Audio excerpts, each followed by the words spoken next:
नीचे। कर्नाटक के गृह मंत्री जी परमेश्वर ने कहा कि बौद्ध और जैन तो इस देश में उत्पन्न हुए, इस्लाम और क्रिश्चियन बाहर से आए, लेकिन हिंदू धर्म का, सनातन का कोई पता नहीं कहाँ से आया, उससे कोई माई बता। देखिए, हिंदू धर्म और सनातन धर्म के विरुद्ध जहर का जो असली एजेंडा है वो उत्तरोत्तर उभर कर सामने आता चला जा रहा है। अभी 3 दिन पहले इस तथाकथित INDIA/घमंडिया गठबंधन के दक्षिण भारत के सबसे प्रमुख घटक दल DMK के अत्यंत प्रमुख नेता, जो कि उनके मुख्यमंत्री के पुत्र भी थे, उन्होंने कहा इरेडिकेशन ऑफ सनातन धर्म, यानी सनातन धर्म का समूल नाश। आज दक्षिण भारत में एकमात्र सरकार जो कांग्रेस की है, कर्नाटक के गृह मंत्री ने कहा अब हिंदू धर्म के मूल पर सवाल, यानी एजेंडा बहुत साफ है। तो जो ये परमेश्वर बोल रहे हैं, ऐसा नहीं है कि सबको समझ में नहीं आ रहा है। ये वही कर्नाटक है जहां के मंत्री ने, उसी कांग्रेस पार्टी के मंत्री सतीश जारकिहोली ने बोला था हिंदू शब्द गंदा है। और उत्तर में आप देख चुके हैं, स्वामी प्रसाद मौर्य कहते हैं हिंदू धर्म धोखा है। वास्तविकता यह है कि इनके मन के अंदर जो सनातन धर्म और हिंदू धर्म के प्रति हिकारत है वो पूरी तरीके से खुलकर सामने आ गई है।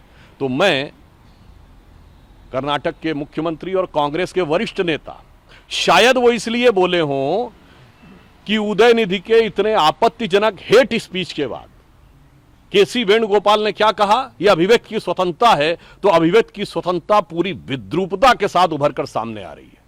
The so called freedom of expression will of the most dirtiest face is coming outside. तो मैं उनसे कहना चाहता हूं, मान्यवर, आपको उत्पत्ति इसलिए नहीं समझ में आई होगी क्योंकि जिसकी उत्पत्ति होती है उसका अंत होता है।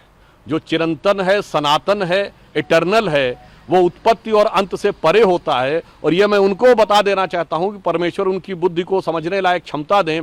शून्य भी हमने खोजा था और अनंत भी हमने खोजा था। दुनिया की बाकी सभ्यताओं में जो संख्याएं हुई हैं वो एक फाइनाइट है, हमने इनफाइनाइट खोजा था। और इनफाइनाइट परपीचुअल होता है, वह सतत रहता है। और फिर भी यदि उन्हें समस्या होगी तो किसी की काल गणना 14 साल 100 साल की है, किसी की 2000 साल की है। मैं किसी के प्रति टिप्पणी नहीं करना चाहता। किसी के यहाँ उनकी संस्कृति या धर्म की मान्यता है 7000 साल पहले दुनिया बनी, कोई कहता 14000 साल पहले दुनिया बनी। हमारा मानना है 1.97 बिलियन ईयर्स बिफोर ब्रह्म संवत शुरू होता है और 31 ट्रिलियन ईयर्स की ब्रह्मा जी की आयु है। तो मुझे लगता है अनंत आकाश में बिलियन और ट्रिलियन की गणना वाले, उनको यही लगेगा शुरुआत कहां से हो गई है। उन्हें नहीं मूल समझ में आएगा, क्योंकि उनकी गणना जिस बारे में सोचते हैं वो कुछ हजार पे रुक जाती है। इसलिए मैं कहना चाहता हूं कि इसके बाद कांग्रेस का एजेंडा और इस विपक्षी गठबंधन का एजेंडा पूरी तरीके से साफ हो गया है। और यदि इसको घमंडिया कहते हैं तो यह एकदम यथार्थ है कि अब ये घमंड में इस कदर चूर हैं कि सिर्फ हिंदू ग्रंथों का नहीं, हिंदू देवी देवताओं का नहीं, हिंदू धर्म के नाश और हिंदू धर्म के अस्तित्व पर सवाल उठा रहे हैं। तो मैं उन्हें उत्तर देने के लिए जवाब देना चाहता हूं हमारे पूर्व प्रधानमंत्री स्वर्गीय अटल बिहारी वाजपेयी जी की उस कविता के साथ कि हम क्या हैं, हम अनादि हैं, अनंत हैं। उनकी बड़ी प्रसिद्ध कविता थी, हिंदू तन मन हिंदू जीवन, रग रग हिंदू मेरा परिचय। मैं उनको याद दिला देना चाहता हूं। पहले तो मैं परमेश्वर जी को याद दिलाना चाहता हूं। उनकी पार्टी के अध्यक्ष रही हैं एनी बेसेंट, 1917 में कांग्रेस के अध्यक्ष। उनका स्टेटमेंट कोट कर रहा हूं, I found none so philosophic, none so scientific, none so sympathetic as the religion known by the name Hinduism. Annie Besant का कहना है कि if you leave Hinduism, India में सब कुछ समाप्त हो जाएगा। तो परमेश्वर जी, परमेश्वर की कृपा से, राहुल गांधी के प्रभाव से मत पढ़िए, अपने पूर्वज नेताओं को पढ़िए। और नहीं तो मैं अपने नेता अटल बिहारी वाजपेयी जी की वह पंक्ति याद दिलाता हूं, मैं आदि पुरुष निर्भयता का वरदान लिए आया भू पर, पै पीकर सब मरते आए, मैं अमर हुआ लो विष पीकर, अधरों की प्यास बुझाई है मैंने पीकर, वह आग प्रखर हो जाती दुनिया भस्म साथ जिसको क्षण भर ही छूकर। फिर भय से व्याकुल दुनिया ने आरंभ किया मेरा पूजन, मैं नर नारायण नीलकंठ बन गया न इसमें कुछ संशय, हिंदू तन मन हिंदू जीवन, रग रग हिंदू मेरा परिचय। ऐसा क्यों होता है? दूसरा प्रश्न है, मणिशंकर अय्यर ने कल भोपाल में एक कटाक्ष किया है, हमला किया है प्रधानमंत्री पर, और उन्होंने कहा कि वसुधैव कुटुंबकम की बात करते हैं, वन अर्थ फैमिली और वन फ्यूचर की बात करते हैं, लेकिन सब पर अपनी चीज़ें थोपते हैं, विविधता का समर्थन नहीं करते, अपने खानदान का पता नहीं, दुनिया को परिवार बताने चले। देखिए, जिनके लिए परिवार ही पार्टी है उनको वो सोच नहीं समझ में आएगी। वो सोच जो प्रधानमंत्री श्री नरेंद्र मोदी जी के लिए है, जिनके लिए पार्टी परिवार है, यह देश परिवार है और यह विश्व परिवार है।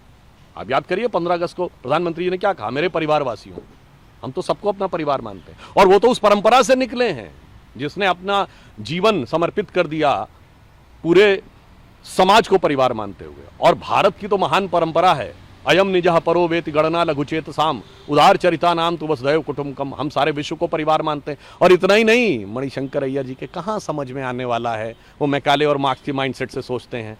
हम परिवार ही नहीं मानते हैं, धरती को माँ मानते हैं, प्रकृति को माँ मानते हैं, आकाश को पिता मानते हैं। बहुत व्यापक सोच है, इस धरती से लेकर ब्रह्मांड तक।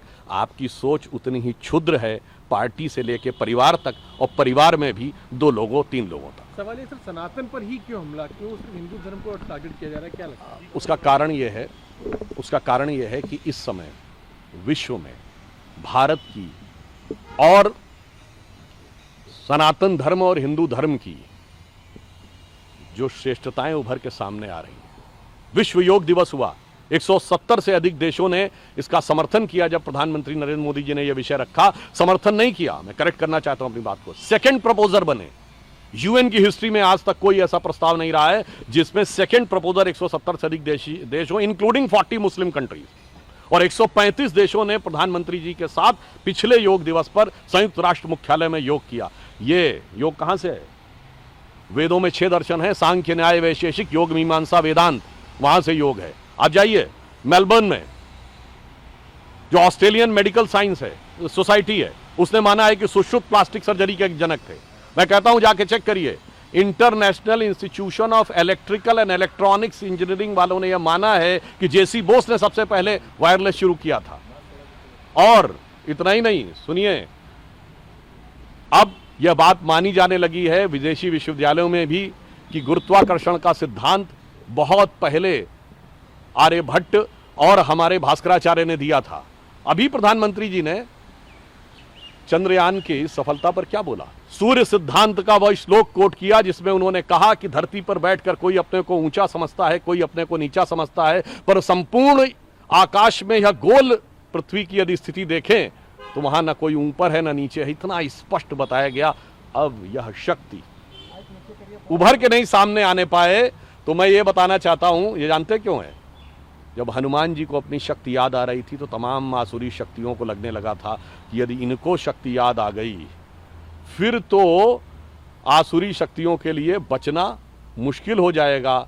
और जैसे जैसे भारतीय समाज, भारतीय संस्कृति और हिंदू संस्कृति की वास्तविक शक्ति उभर कर सामने आने लगी है तो लोगों को लगने लगा है कि पवन तनय सुत पवन समाना, काचु पिसाद रहा बलवाना, बुद्धि विवेक विज्ञान निधाना। तो बुद्धि विवेक विज्ञान सब कुछ दिखने लगा है। तो बहुत से, मैं किसी को शब्दशः न लिया जाए, बहुत से मारीच हैं, सुबाहु हैं, कालनेमी हैं, जो रास्ता रोकने के लिए खड़े हैं।